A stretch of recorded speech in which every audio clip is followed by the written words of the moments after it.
Hey guys, it's Harley and David here. Remember us? We replaced the brake line for Dad's truck. Um, our voices might sound a little different now that it's been a few years.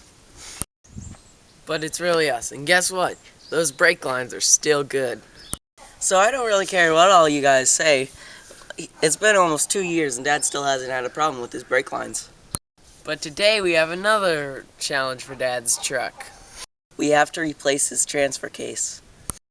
So far we've taken out the front drive shaft that goes to the front end. This drive shaft gets engaged for the four-wheel drive. This is the universal joint right here. It goes up and down. This is the cap. You gotta make sure that the needle bearings do not bend or anything, and you don't get any dirt inside of it. It's pretty easy to take off though. You gotta take the yoke off of this end, and you gotta take this off the boot. You gotta slide it towards the boot and then take it out. I'm gonna go show you guys how to do that with the rear drive shaft. What you're gonna need for this job is a 7/16 inch wrench. Okay, this is the transfer case, and this is the drive shaft. We need to pull this we have to pull this drive shaft out to get the transfer case off. But now let me take you down to the other side where the drive shaft is attached to the rear end.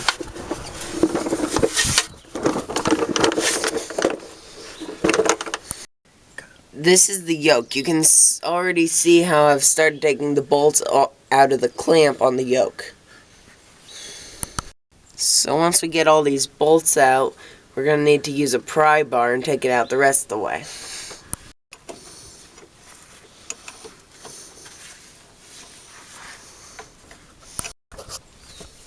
This is what the clamp looks like whenever you take it totally out. Okay, now I'm going to pry it out. Now you need to remember about the needle bearings that are in these caps right here. You don't want any of them to be lost or to fall out. So you got to be very careful.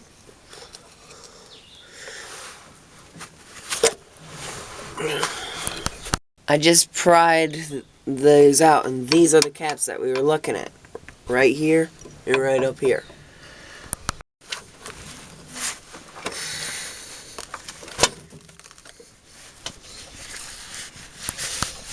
I'm getting ready to pull this out of the transfer case, so David needs to support it on that end.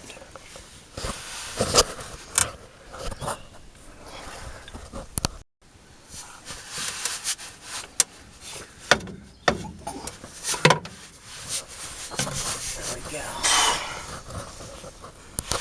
So we just pulled it out. Here's what I'm talking about with the cap and the needle bearings inside.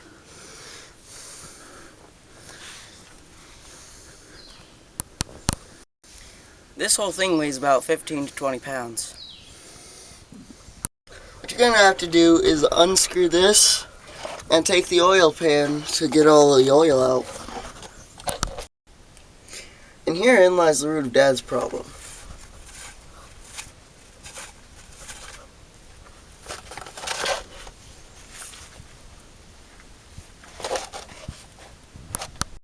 There's no oil in it, and the stuff that's in there is all rusty and gummy. The next thing I have to do is take this plate off. It's a guard.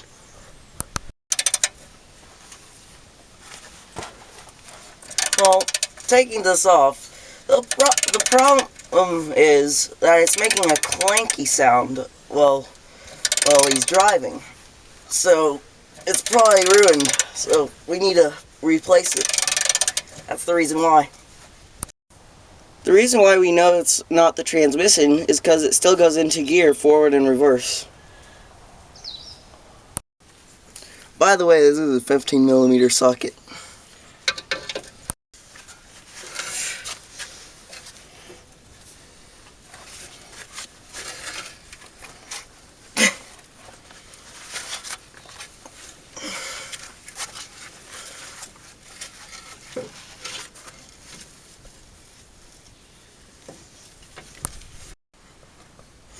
Alright, we have we now have the plate off. Now I can see now I can see it.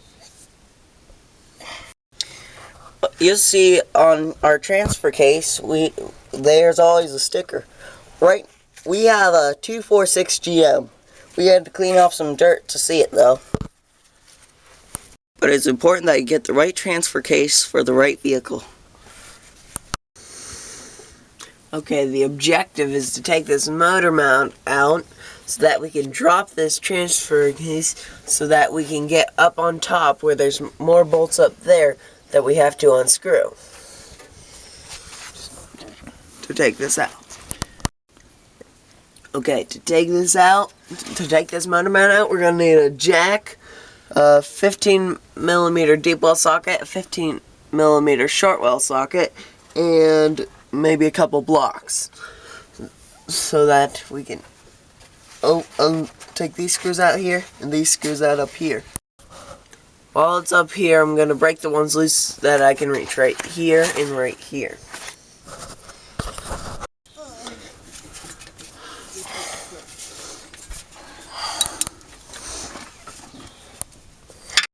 We're taking the mount out now.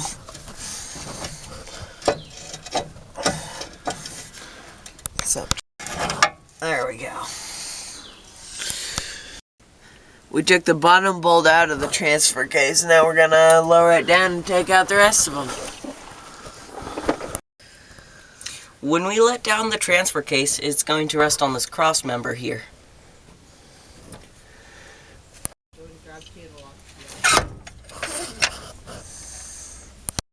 Well, now it's resting on this cross member, so we'll be able to reach the top bolts a lot easier. That top bolt was a bitch to get to. We put on several extensions and a couple swivels in order to reach it. Well, we got it out.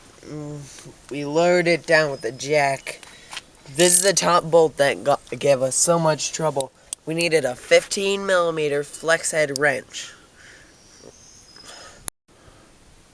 Or a 15mm ratchet wrench.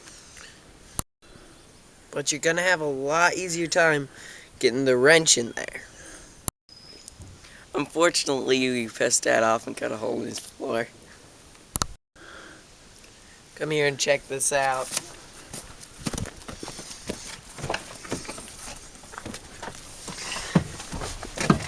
Right there. That's how we had to reach this bolt.